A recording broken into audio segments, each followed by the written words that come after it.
እንደምን አላችሁ? እኔ አለው እግዚአብሔር ይመስገን ደህና ነኝ። ዛሬም በጠቃሚና በአዲስ ፕሮግራም በድጋሜ ተገናኝተናል። በዛሬው የጤና ፕሮግራማችን ላይ የምንመለከተው በአንድ ሌሊት የሚሰራ ጠንካራ የተፈጥሮ የአንጀት ማጽጃ የመጠጥ አዘገጃጀትን እንዲሁም ደግሞ ጥቅሞቹን እነግራችኋለሁኝ። አንጀታችሁን ለማጽዳት፣ የሆድ መነፋትን ለመቀነስ፣ የሆድ ድርቀትን ለመከላከል የሚረዳ በጣም ፈጣን የሆነ የአንጀት ማጽጃ መጠጥ ነው ማለት ነው። ይህ የጤና ትምህርት ታዲያ ለበርካታ ሰዎች እንዲደርስ ሁላችሁም በቅንነት ላይክና ሼር በማድረግ ሌሎችንም አስተምሩ አሳውቁላለሁኝ። ከዚህ ቪዲዮ ጋር በተያያዘ ጥያቄ ካላችሁም ሀሳብ አስተያየት ካላችሁም በኮመንት ላይ አስፍሩልኝ። በቀጥታ ወደ ጤና ትምህርታችን የማልፍ ይሆናል። ይህ በአንድ ሌሊት የሚሰራ የተፈጥሮ የአንጀት ማጽጃ መጠጥ ከቺያ ሲድና ከሎሚ ውሃ የበለጠ እጅግ በጣም ጠንካራው ነው። ለብዙ ሰዎች ከ4 እስከ 8 ሰዓታት ውስጥ ይሰራል። ብዙውን ጊዜም ተደጋጋሚ የአንጀት እንቅስቃሴን በማድረግ አንጀትን በፍጥነት ያጥባል።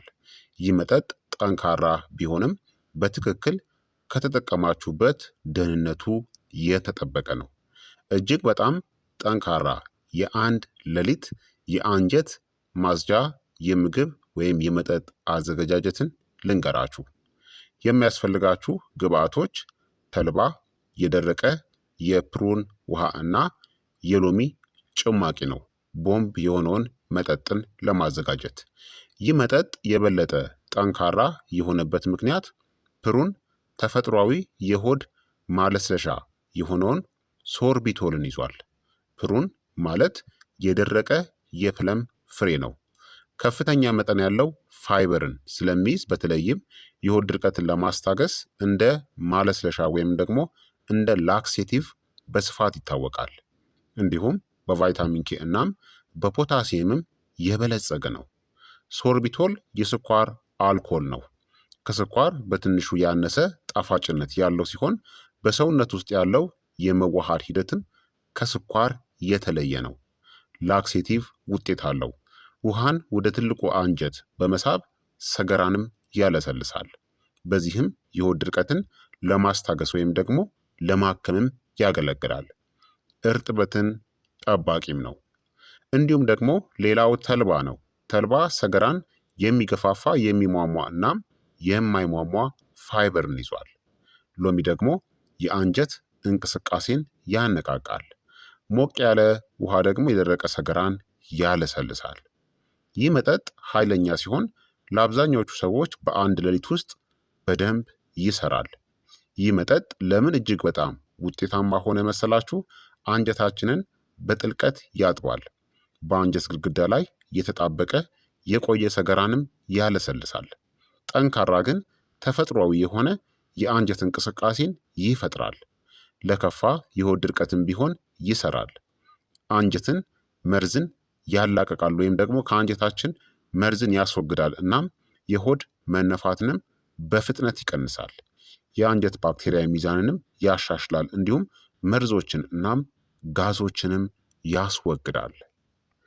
ታዲያ ይህንን መጠጥ ለማዘጋጀት የሚያስፈልጋችሁ ግብአቶች 1 የሾርባ ማንኪያ ተልባ የተፈጨ ቢሆን ይመረጣል። ከ4 እስከ 5 የደረቁ ፕሩኖች ያስፈልጋችኋል። 1 ኩባያ ሞቅ ያለ ውሃ ያስፈልጋችኋል። እንዲሁም ደግሞ ግማሽ ሎሚ ጭማቂውን ማለት ነው። ግማሿ ሎሚ ጨምቃችሁ የሎሚው ጭማቂ ያስፈልጋችኋል። ይህን በአንድ ሌሊት የአንጀት ማጽጃ ወይም ደግሞ ማጠቢያ ታዲያ ለማዘጋጀት መከተል ያለባችሁ መንገድ ደረጃ 1 የፕሩን ውሃን ማዘጋጀት ነው። ከ4 እስከ 5 ፕሩኖችን ወደ ኩባያ ጨምሩ። 1 ኩባያ ሞቅ ያለ ውሃን በላያቸው ላይ አፍስሱ። ቢያንስ ለ1 ሰዓት ከተቻለ ደግሞ ለ1 ሌሊት ብታጠጡት ይመረጣል። እንዲዘፈዘፍ ፍቀዱለት። ደረጃ 2 ደግሞ የፋይበር ቦምቡን ወይም ደግሞ ጥምረቱን መጨመር ነው። በፕሩን ውሃ ውስጥ ማለት ነው። 1 የሾርባ ማንኪያ ተልባን ወደ ፕሩን ውሃው ጨምሩ። ለ1 ሌሊት ዘፍዝፋችሁ ወደ አዘጋጃችሁት የፕሩን ውሃ ውስጥ ማለት ነው። ከዛም በደንብ አዋህዱት። እስከ 10 እስከ 15 ደቂቃ ጠብቁት። ከዛም ግማሽ የሎሚ ጭማቂን ጨምሩበት። በመቀጠል መጠጣት ነው። መጠጡን በሙሉ ጠጡ። ውሃውን የተዘፈዘፈውን ፕሩንና የተልባ ዘሩን ድብልቅ ማለት ነው። ታዲያ ለመጠጣት ደግሞ ምርጡ ጊዜ በማታ ከመተኛታችሁ 1 ሰዓት በፊት ለአንድ ሌሊት አንጀታችንን ለማጽዳት በጣም ምርጥ ነው። ጠዋት ላይ ደግሞ የአንጀት እንቅስቃሴ ይኖራችኋል ማለት ነው። ታዲያ ተልባን ፈጭታችሁ ረጅም ሰዓት ማቆየት የለባችሁም። ልክ ተልባን ልትጠቀሙ ስትሉ ፈጭታችሁ መጨመር ነው እንጂ ተልባን ፈጭታችሁ ለአንድ ሌሊት ወይም ደግሞ ለ2 ቀን በተለይ ከማቀዝቀዣ ውጪ በፍጹም እንዳታስቀምጡ። ምክንያቱም ኦክሲዳይዝድ ይሆናል ወይም ደግሞ ይበላሻል። ከተበላሸ ደግሞ ተልባ ኦክሲዳይዝድ ሲሆን በጣም የከፋ የጤና ችግርን ያስከትላል ማለት ነው። ታዲያ እጅግ በጣም ጠንካራ ውጤትን ለማግኘት ደግሞ በማታ ከምግብ ወይም ደግሞ እራት ከመመገባችሁ በፊት ጠጡት። በጣም ድንቅ ውጤትን ታገኙበታላችሁ።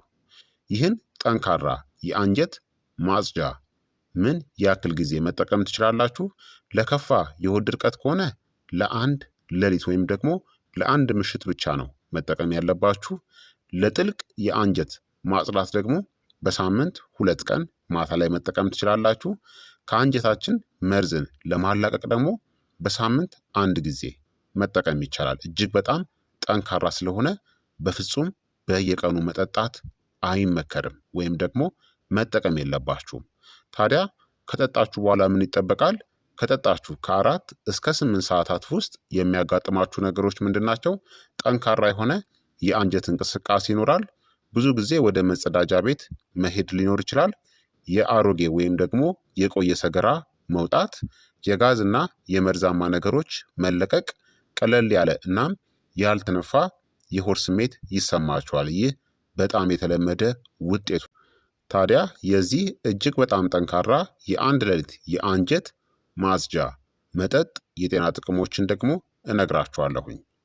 ይህ መጠጥ ኃይለኛ ነው፣ ምክንያቱም ፋይበርን፣ ተፈጥሯዊ የሆድ ማለስለሻዎችን እናም አንጀትን የሚያነቃቁ ውህዶችን በአንድ ውጤታማ ቀመር የሚያጣምር ነው። የሚሰጠን ጥቅሞችም አንደኛ አንጀትን በጥልቀት ያጥባል። የፕሩን ውሃ ወደ አንጀት የሚስብ ተፈጥሯዊ የሆድ ማለስለሻ የሆነውን ሶርቢቶልን ይዟል። ተልባ ደግሞ ይነፋልና ቆሻሻን ወደ ውጭ ይገፋል። አሮጌ ወይም ደግሞ የቆየ የተጣበቀ እናም የደረቀ ሰገራን ያስወግዳል። ሙሉን አንጀት በጥልቀት ያጥባል። መርዞችንና የምግብ ቅሪቶችንም ያስወግዳል። ሁለተኛ የሆድ ድርቀትን በፍጥነት ያስታግሳል። ይህ በጣም ፈጣን ከሆኑ ተፈጥሯዊ መፍትሄዎች ውስጥ አንዱ ነው። ሶርቢቶል የአንጀት እንቅስቃሴን ያነቃቃል። ከፋይበር ሰገራን ያወፍራል። ሞቅ ያለ ውሃ ሰገራን ያለሰልሳል። ሎሚ ደግሞ የምግብ መፈጨት መኮማተርን ያነሳሳል። ለስላሳ እናም የተሟላ የአንጀት እንቅስቃሴ ይኖራችኋል። ለአብዛኞቹ ሰዎች በአንድ ሌሊት ውስጥ ይሰራል። ሶስተኛ ደረቅና ጠንካራ ሰገራን ያለሰልሳል። ይህ መጠጥ ሰገራን በማጠጣት ለስላሳ ያደርገዋል። ስለዚህም ያለ ህመም በቀላሉ እንዲያልፍ ያደርጋል። አራተኛ ጋዝን ያስወግዳል እናም የሆድ መነፋትንም ይቀንሳል። ፕሩን የአንጀት እንቅስቃሴን ያሻሽላል። በውጤቱም አነስተኛ ጋዝ፣ አነስተኛ የሆነ የሆድ መነፋት፣ ጠዋት ላይ ቀላል የሆነ የሆድ ስሜት ይሰማችኋል። አምስተኛ አንጀትን በተፈጥሮ መርዝ ያላቅቃል። ከፍተኛው የፋይበር ይዘቱ መርዞችን፣ አሮጌ የምግብ ቆሻሻንናም የባክቴሪያ ቆሻሻ ምርቶችን ይስባል። በውጤቱም ንጹህ አንጀት፣ የሆድ መነፋት መቀነስ፣ የተሻለ የአንጀት ጤናም ይኖራችኋል። ስድስተኛ የአንጀት ባክቴሪያ ሚዛንን ያሻሽላል። ፕሩን እንደ ፕሪባዮቲክ ሆኖ ጥሩ ባክቴሪያዎችን ይመግባል። ጥቅሞቹም ጠንካራ የበሽታ መከላከል፣ የተሻለ የምግብ መፈጨት ጤናም ይኖራችኋል። ሰባተኛ የዘገየ የምግብ መፈጨትን ያፋጥናል። ይህ መጠጥ የአንጀት ጡንቻዎችን ያነቃቃል። ተፈጥሯዊ ፐርስታሊሲስን ይፈጥራል እናም መደበኛ የአንጀት እንቅስቃሴን ይደግፋል።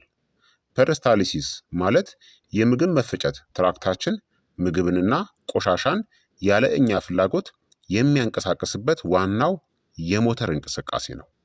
ስምንተኛ ክብደት ለመቀነስም ይረዳል በተዘዋዋሪ። ይህ መጠጥ ስብ ማቃጠያ አይደለም፣ ነገር ግን ቆሻሻን በማስወገድ የሆድ መነፋትን በመቀነስ የምግብ መፈጨትን በማሻሻል እናም ሜታቦሊዝምን በማገዝ ክብደት ለመቀነስ ይረዳል። በውጤቱም ቀለል ያለ ስሜት፣ የሆድ ክብደት መቀነስም ይሰማችኋል። 9ኛ የጉበት መርዝ ማላቀቅንም ይደግፋል። ሎሚ ጉበት መርዞችን በብቃት እንዲያስወግድ የሚረዱ የምግብ መፈጨት ኢንዛይሞችን ያንቀሳቅሳል። በውጤቱም ንጹህ ደም፣ የተሻለ የምግብ መፈጨት ይኖራችኋል። 10ኛ የቆዳ ጤናንም ያሻሽላል። ንጹህ አንጀት ቆዳን በቀጥታ ያሻሽላል። ከተጣራ በኋላ የቆዳ ላይ ብጉር ይቀንሳል። ቆዳችሁ ግልጽና ያማረም ይሆናል። 11ኛ የኪንታሮት ወይም ደግሞ የሄሞሮይድስ አደጋንም ይቀንሳል። ሰገራን በማለስለስ እናም የአንጀት እንቅስቃሴን በማቅለል ይህ መጠጥ ማማጥን ይቀንሳል። በደም ስሮች ላይ አነስተኛ ግፊትና የኪንታሮት ስጋትን ይቀንሳል። 12ኛ አጠቃላይ የምግብ መፍጫ ስርዓት ተግባርንም ያሻሽላል። ቆሻሻ ከተወገደ በኋላ የምግብ መፈጨት በጣም ለስላሳ ይሆናል። የተሻለ የንጥረ ነገር መምጠጥ፣ የበለጠ ኃይልና መደበኛ የአንጀት እንቅስቃሴ ይኖራችኋል ማለት ነው። በአጠቃላይ ይህ መጠጥ የሚሰጠን ጥቅሞች አንጀታችንን በጥልቀት ያጥባል፣ የሆድ ድርቀትን በፍጥነት ያስታግሳል፣ ሰገራን ያለሰልሳል፣ ጋዝና የሆድ መነፋትንም ይቀንሳል፣ የአንጀትን መርዝ ያላቅቃል፣ የአንጀት ባክቴሪያዎችን ያሻሽላል፣ የምግብ መፈጨትንም ያፋጥናል፣ ክብደትን ለመቀነስም ይረዳል፣ ጉበታችንንም ይደግፋል፣ ቆዳችንን ያጠራል፣ ኪንታሮትን ይከላከላል እና አጠቃላይ የምግብ መፈጨት ጤናንም ያሻሽላል። ታዲያ ይህንን ጠንካራ መጠጥ መጠቀም የሌለባቸው ሰዎች ምን አይነት ሰዎች እንደሆኑ እነግራችኋለሁኝ። አንዳንድ የጤና ችግር ካለባችሁ አስወግዱት ወይም ደግሞ ገድቡት። እንደ ተቅማጥ፣ እንደ ኢሪቴብል ባውል ሲንድረም ወይም ደግሞ ኢንፍላማቶሪ ባውል ዲዚዝ፣ እንደ የአንጀት ቁስለትና የአንጀት ብግነት ችግሮች ካለባችሁ በእነዚህ አማካኝነት የሚከሰት የተቅማጥ አይነትም ሊኖር ስለሚችል እንደነዚህ አይነት ችግሮች ካለባችሁ ማስወገድ ወይም አስቀድማችሁ ሐኪማችሁን ማማከር ያስፈልጋል። ከባድ የሆነ የጨጓራ ብግነት ማለትም ጋስትራይተስ ወይም ደግሞ የጨጓራ ቁስለት ካለባችሁ መባባስ ሊከሰት ስለሚችል ማስወገድ ያስፈልጋል። ያልታወቀ ምክንያት ያለው ከባድ የሆነ የሆድ ህመም ካለባችሁ፣ የአንጀት መዘጋት ችግር ካለባችሁ፣ በተለይ ሙሉ ተልባን የምትጠቀሙ ከሆነ እንደዚህ አይነት ችግሮች ካለባችሁ ማስወገድ፣ በቅርቡ የተደረገ የሆድ ቀዶ ጥገና ካደረጋችሁ፣ የኩላሊት በሽታ ካለባችሁ፣ ፕሩን ከፍተኛ የሆነ ፖታሲየምን ስለያዘ፣ የስኳር በሽታ ካለባችሁ ፕሩን ስኳርን ወይም ደግሞ የደም ስኳርን ስለሚጨምር፣ እንዲሁም ደግሞ እርግዝና ላይ ካላችሁ ለአንጀት በጣም ጠንካራ የሆነ አነቃቂ ስለሆነ ማስወገድ ወይም መገደብ ያስፈልጋል። በጣም ጠንካራ ከሆነ ደግሞ ሊከሰቱ የሚችሉ የጎንዮሽ ጉዳቶች አሉ። በተለይ ከመጠን በላይ ከተጠቀማችሁ ማለት ነው። የሆድ ቁርጠት፣ ፈሳሽ የሆነ ሰገራ ወይም የሰገራ መቅጠን ወይም ደግሞ በተለምዶ ተቅማጥ የምንለው እና ከመጠን በላይ የአንጀት እንቅስቃሴ፣ በተደጋጋሚ ሰገራ ማድረግ፣ ጋዝና መለስተኛ የሆነ የሰውነት ፈሳሽ ማጣት አልፎ አልፎ ሊከሰት ይችላል። ስለዚህ በልኩ መጠቀም ያስፈልጋል። በቀን ከአንድ ብርጭቆ በላይ መጠቀም የለባችሁም። እሱንም በሳምንት አንድ ጊዜ ወይም ደግሞ እንደ ሁኔታው በወር አንዴም ሊሆን ይችላል ማለት ነው። እንደ ግባችሁ ወይም ደግሞ እንደምትጠቀሙበት የግብ ወይም የፍላጎት አይነት ማለት ነው። የሰውነት ፈሳሽ ማጣትን ለመከላከል ደግሞ ምንጊዜም ቢሆን ከ1 እስከ 2 ተጨማሪ ኩባያ ንጹህ ውሃ መጠጣት ይኖርባችኋል። ይህንን መጠጥ ከተጠቀማችሁ በኋላ እንዲሁም በቀን ኖርማሊ ከ2 እስከ 3 ሊትር ውሃ መጠጣት ያስፈልጋል። ስለዚህ ክቡራትና ክቡራን ተመልካቾቼ የዛሬው የጤና ትምህርቴ እንግዲህ ይህንን ይመስል ነበረ። አንጀታችንን ለማጽዳት እንዲሁም ደግሞ የሆድ መነፋትን፣ የሆድ ድርቀትን ለመቀነስ፣ መላ ሰውነታችንን ዴቶክስ ለማድረግ የሚረዳ ኮሎንን ወይም ደግሞ ትልቁ አንጀትን ለማጽዳት የሚረዳ በአንድ ሌሊት የሚሰራ ድንቅ የሆነ መጠጥን ነግሬያቸዋለሁኝ። ይህ የጤና ትምህርት ታዲያ ለበርካታ ሰዎች በጣም ጠቃሚና አስተማሪም ስለሆነ ሁላችሁም በቅንነት ላይክ እና ሼር በማድረግ ሌሎችንም አስተምሩ አሳውቁላለሁኝ። ጥያቄ ካላችሁ ጥያቄያችሁን በኮመንት ላይ አስፍሩልኝ። በቀጣይ የጤና ትምህርት እስከምንገናኝ እኔንም እናንተንም ቸር ያቆየን። መልካም ጊዜ፣ መልካም ቆይታ። ቻው ቻው።